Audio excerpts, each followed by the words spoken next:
What was the historical impact of syndicalism on the American IWW? Imagine a movement that aimed to turn workers into their own bosses, using strikes and direct action instead of politics or voting. That's what syndicalism was all about. It started in Europe in the late 1800s and spread worldwide, including to the United States.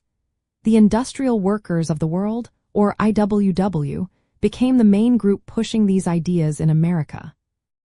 Founded in 1905, the IWW wanted to unite all workers into one big union, regardless of skill, race, or gender. They believed that workers should control the means of production, not bosses or the government. This was a big shift from other unions that focused only on specific trades or better wages within capitalism. The IWW's approach was more revolutionary, aiming to overthrow the system itself. They organized strikes, slowdowns, and workplace occupations to challenge employers directly. Their motto, "An injury to one is an injury to all," showed their focus on solidarity.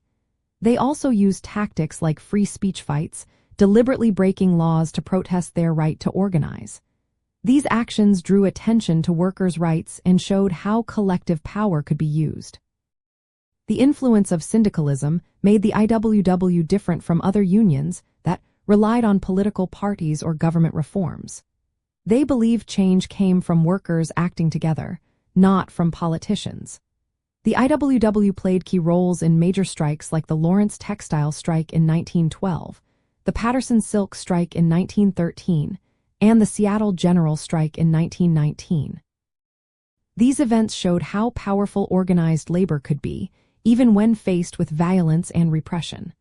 But because of their radical ideas, the government and employers saw the IWW as a threat. During World War I and the Red Scare that followed, many leaders were arrested or deported, and the union's influence declined. Still, the ideas of syndicalism left a mark.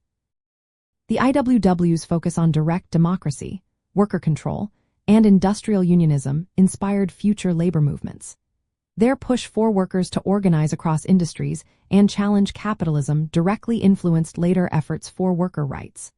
From a socialist point of view, syndicalism gave the IWW a clear blueprint for revolutionary change.